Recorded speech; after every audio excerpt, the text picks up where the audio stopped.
comment est venue l'idée de porter au théâtre ce roman? En fait, c'est un accident. On répétait avec Jacques Villena un autre spectacle qui s'appelle La Serrure de Jean Tardieu, qui est une pièce qui dure 25 minutes, et il fallait donc une deuxième partie.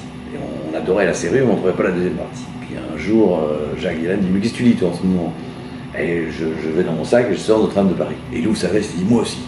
Et là, on a commencé tout le temps à parler de Notre-Dame de Paris. Chaque fois qu'on avait une pause, on parlait de Notre-Dame de Paris. Et puis un jour, il a dit « On va monter Notre-Dame de Paris !» Qu'est-ce qui te fascine plus particulièrement? Je crois que c'était l'idée que les gens, et que moi j'avais reçu à l'école, que c'était un vieux barbu qui avait écrit ça. Et en fait, quand je découvre que Victor Hugo écrit ça à 28 ans, qu'il dessine autant qu'il écrit, qu'il fait de la BD en fait, et ces images, c'est digne des Monty Python, ce qu'il raconte. Et là, ça va parler en disant wow, il faut dire ça aux gens, il faut témoigner de ça. C'est extraordinaire. Avec la littérature, on peut faire quelque chose d'aussi surréaliste et d'aussi flamboyant. Et notre idée, c'était de dire aux gens, lisez le roman, vous allez vous amuser.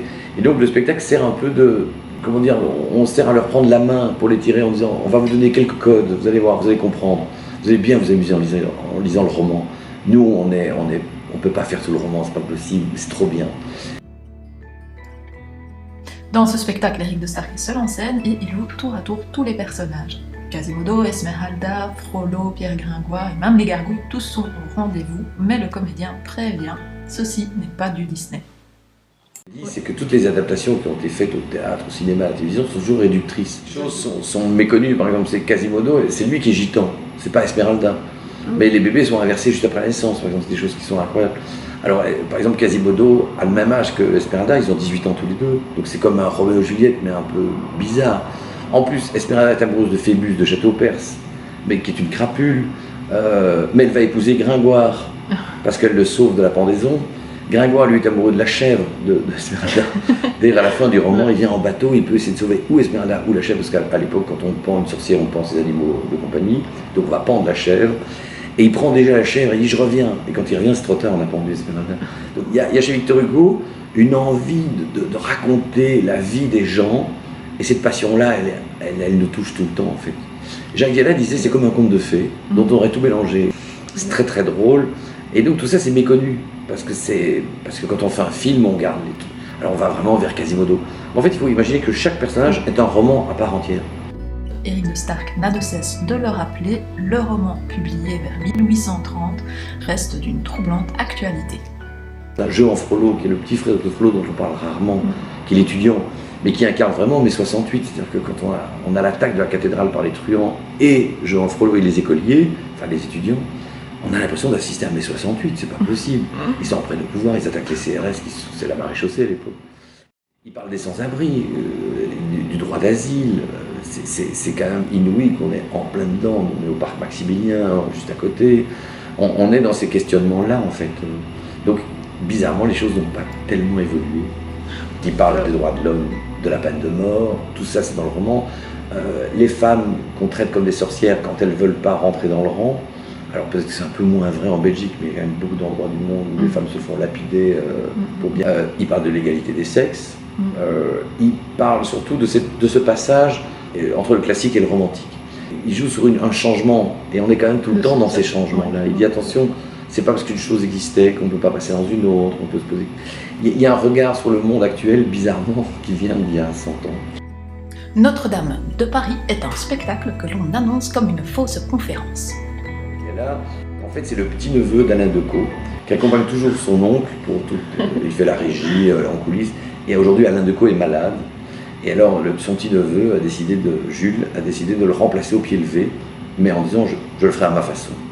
Et donc en fait il le fait à sa façon en disant moi ce que je veux c'est parler de Victor Hugo qui est jeune, qui a 28 ans quand il écrit ça, qui dessine autant qu'il écrit, et je veux parler aux gens par là.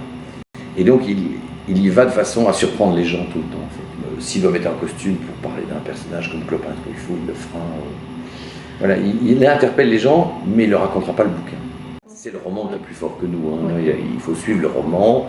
Et moi je donne des petites touches, et je parle de la vie privée de Victor Hugo, parce que c'est ça qui est paradoxal, c'est qu'il va défendre la femme, et à la fois il saute sur toutes les femmes qui passent. Et je dis à un moment donné, bon, s'il revenait aujourd'hui, qu'est-ce qui se passerait Hugo #MeToo, Hugo #MeToo, balance ton Victor, parce que comment il se situerait, ça on ne sait pas.